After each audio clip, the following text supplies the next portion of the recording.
Good afternoon, or good evening. John Augustine here. I hope I find you well. Nice, kind of a sunny day today. It was a bit chilly, but quite nice. I was able to do my little walk in the garden. And it was Bishop Joseph E. Strickland. Uh, Light. And then he says light and leaving, but light is important, the light of Christ, the light of heaven. And he chapter loving the liturgy in all its forms, which is hard to figure out all its forms. There's only one form that's really important. And he came to, he was born in 1958, just when the masses were celebrated in Latin. He might have been too young by the time it was changed. But he's come to love what he calls the extraordinary form, the Mass in Latin, and the music attached to it. And that took a while for people to appreciate it. And he mentions a very important thing vis-a-vis the Latin rite, that it's a celebration of the traditional way that Mass is celebrated in my time. That was the Latin rite, and there was nothing I was brought up with that until I was about 30 before it changed into something else. But churches were packed and confessions was packed. And so it was considered the universal language of the Catholic faith. Now, Bishop Strickland didn't mention that kind of aspect of it. He would be new to it, and in the United States, they went the way of the Mass with the priest facing the people, which apparently was not indicated in Vatican II, but for some reason or other, they had Protestant people involved in it, and whether their influence was more than their numbers, that the priest, instead of facing the tabernacle, started facing the congregation with his back to the tabernacle. That's all very well for Protestants and the way they celebrate their service, they call it. It's not called a Mass service. And they use the Bible, and there's no tabernacle as such in their congregation. I don't think there's any station of the cross, and the churches are not shaped in the cross form the way they are in most Catholic churches in this country and most Catholic churches throughout the world, except some of the modern ones that are often round and you don't know where you are with them. You have no focus. The traditional way is the best way, and with stained glass windows, that's what I was brought up with, and so it was the universal language of the Catholic faith, so that you can get Mass anywhere. Now, the bishop doesn't emphasize that in that particular thing. He talks about the beauty that he came lately to find at the celebration of the Mass, and he uses the music and all that kind of thing.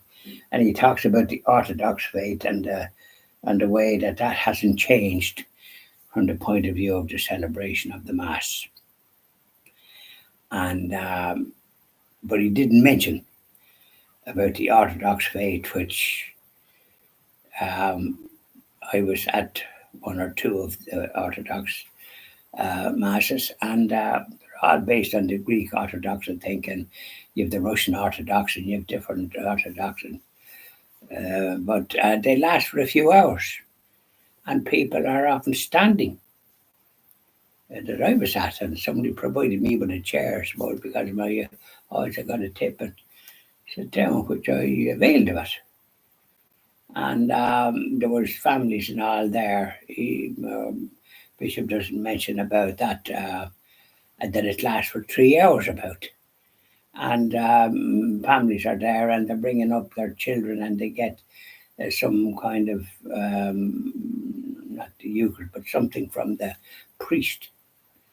There's usually three priests celebrating the Holy Mass in the Orthodox, and they're facing the tabernacle. They haven't got their back on that because it just seems dreadful to have your back on the tabernacle. That thing should be in the middle of the church. So Bishop Strickland, being new and not having been brought up on that, and if he was older, he'd know all the great gifts that it is. And the present Pope in Rome, he was from Argentina of Italian descent. In other words, his parents were from Italy, so he was first generation Argentinian in that sense. But he's a Jesuit, so there must have been the Latin Rite celebrated even at that time with his age. But he didn't seem to appreciate it. He doesn't seem to be in favour of it. And it's the growth, and it's the universal language of the Catholic faith. And the ones that speak about it in the United States don't have that background. They're talking about the reverence and the people that get used to it, because people get used to it, and then people then are dressed appropriately for that. You just don't go in any old garments. You dress modestly, you're a woman, and dress properly, and preferably have some covering on your head. Out of respect, this is the way it was done. And men and that should be wearing proper clothes that shows respect and reverence. A lot of people go to mass and they're wearing. The women, generally speaking, in my book, seems to be dressed good, proper. But I notice the men are not dressed. I'm one of the few that dresses with a tie and all that. When I go to mass, there's only maybe in the whole church there might be, if there's a half a dozen, it's as much. The rest are wearing jeans and all sorts of clothes that are inappropriate for the reverence towards the Blessed Sacrament, the body, blood, soul, and divinity of our divine Saviour in the tabernacles of the world, which of course should always be the centre of the altar. So Bishop Strickland speaks about, and he's a marvellous bishop, but as I say, he was lately come to the celebration of the Holy Mass and the Latin Rite, which he adores.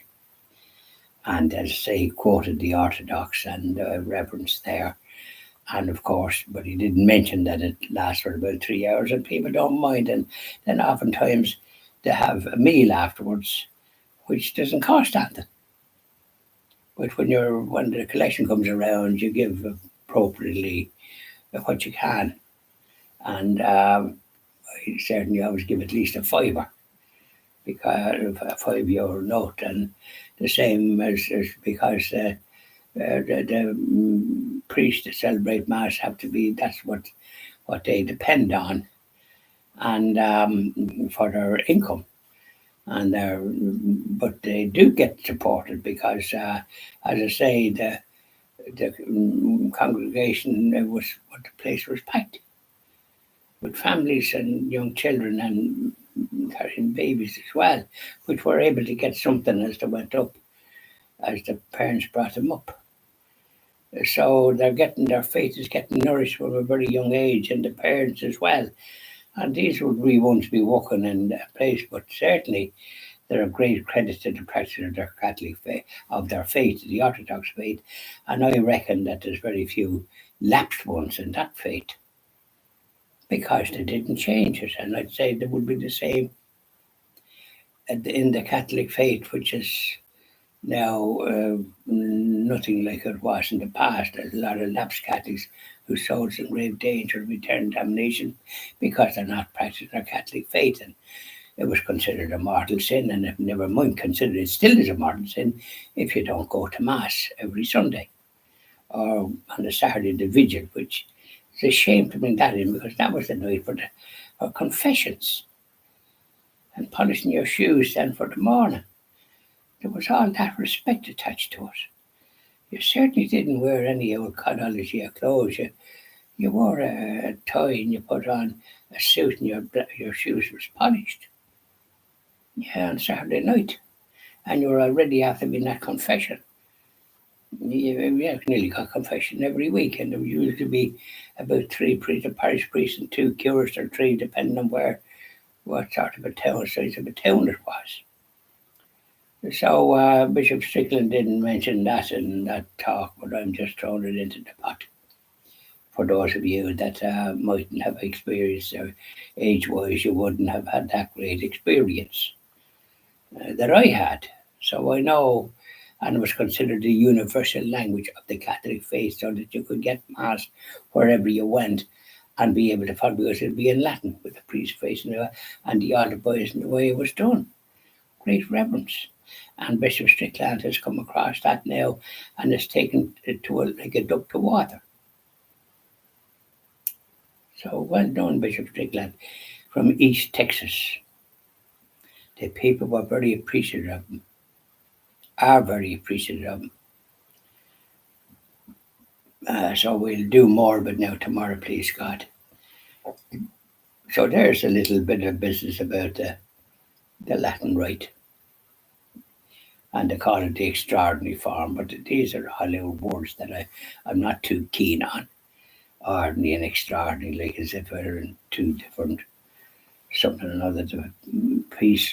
The priest saying Mass in English or whatever it is and facing the congregation, which is not the way to say Mass. The reverence is not there. It should not be focused on the priest. You're there focus on God, and so therefore face the tabernacle, the same as we all, as we're kneeling in the church, we're all facing the tabernacle and the altar.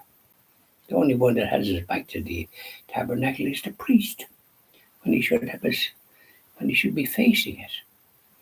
I wish the bishops here would wake up on whatever slumber they're in and start doing things right. They won't get vocations in priesthood the way they're carrying on. And priests should always wear their clerical garb, whether on holidays or when they're off or the rest of it. Never going around in ordinary clothes like ordinary people. They have a great vocation. Same with nuns. Wear your clerical garbs. So, right, we'll be doing hymns after this, and then let's talk. Bye now.